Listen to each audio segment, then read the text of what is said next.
L'hypertension artérielle, c'est une élévation anormale des chiffres tensionnels au-delà de 190 mm de mercure. Pour quelqu'un qui est à 190 mm de mercure, c'est normal. Mais quand on est au-delà de 190 mm de mercure, déjà, on peut pas parler d'une hypertension artérielle. Et l'hypertension artérielle a plusieurs stades, plusieurs gradations, en fonction des chiffres que l'on obtient au niveau quand on prend attention avec l'appareil attention.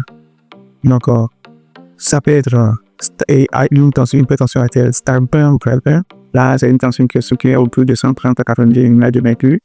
Grade 2, quand c'est au-delà de 150 90 mm de mercure ou 110 mm de mercure avec des complications qui s'installent comme le diabète ou les autres raisons. Il y en a le stade 3 également où avec on a des chiffres tensionnels qui sont très élevés. Ou quelqu'un qui souffre d'une hypertension artérielle, c'est-à-dire on ne sait pas d'abord qu'on souffre de la tension parce qu'on ne le sent pas. C'est une maladie silencieuse. Et donc, mais on a, c'est que si, comme des lourdeurs au niveau de la tête, on a des maux de tête de façon plus répétée, fréquente, on est souvent fatigué, et ça peut, on se sent des bêtises à tout moment de façon, donc il faut se faire consulter en ce moment, se dire qu'il faut prendre attention, et quand on prend attention, on va appeler les chiffres tensionnels sont élevés. Donc, comme c'est qui ne sont pas spécifiques, mais qui peuvent orienter, nous avons les maux de tête, nous avons la fatigue, nous avons la lourdeur au niveau de la tête, des fourmillements au niveau de la tête. Ce sont des signes qui reviennent parfois. Et quand on pense attention, on voit que la tension est plus ou moins élevée.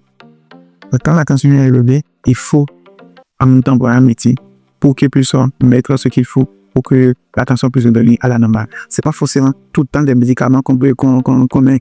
Que quand ça devient énorme, et c'est devenu ou avec des complications qu'on peut mettre les médicaments, parfois des mesures hygiéno-diététiques suffisent déjà pour que la tension puisse revenir à la normale.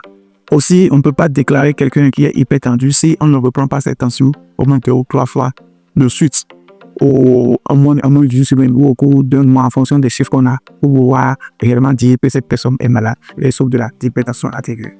Mieux, il y a un des examens qu'on appelle la mesure de la pression artérielle de façon continue sur 24 heures. C'est qu'on place un appareil à la personne et la personne fait ses activités toute la journée à 24 heures et ça me permet de prendre l'attention toutes les 30 minutes, voire toutes les 15 minutes et l'analyse complète de cela. Sur toute une journée, nous permet de savoir réellement que cette personne ça souffre effectivement d'une hypertension artérielle et quelles sont les périodes où la tension est élevée pour pouvoir savoir quel médicament il faut prendre et à quel moment il faut prendre pour pouvoir vraiment agir sur la tension et permettre à ce que la personne peut retrouver une activité normale et continuer de mener ses activités quotidiennes. Mais voilà ce que je peux dire. Oui, l'hypertension du pathologie. Vous êtes en train de parler tantôt de complications. Est-ce que vous pouvez nous en dire un peu plus? Oui, les complications liées à l'hypertension artérielle sont énormes. Nous avons des complications qui surtout ce qu'on a le plus, c'est l'accident vasculaire cérébral qui parfois a une hypertension artérielle, une surpression que la tension peut entraîner retour des dessous. Ou on a levé, c'est pour ça qu'on parle de les gens les complications sont des accidents vasculaires cérébral. Nous pouvons aussi avoir une augmentation de la cholestérol dans le sang qui vont induire l'augmentation de la tension. Et que l'augmentation de ce cholestérol va permettre une réduction des vaisseaux. Les conséquences aussi peut avoir une maladie vasculaire. L'autre complication, ça peut agir sur le cœur.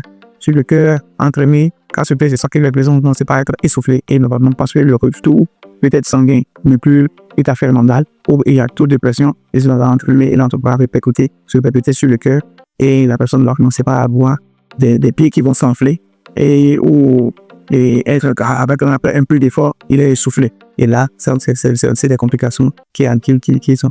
Même certaines personnes peuvent agir sur le rein et cela entraîne après une insuffisance rénale. Donc, au fait que la tension, c'est un élément catalyseur qui est au milieu qui peut agir sur le cœur, soit peut agir et entraîner une insuffisance cardiaque, ça peut agir sur le rein, entraîner une insuffisance rénale, ça peut agir sur le cerveau, entraîner des insuffisances dans le cerveau, ça peut agir sur et entraîner une augmentation des cholestérol du tout qui vont empêcher le retour vers eux et aussi être à la base des complications positionnelles en mode pulmonaire et tout le reste.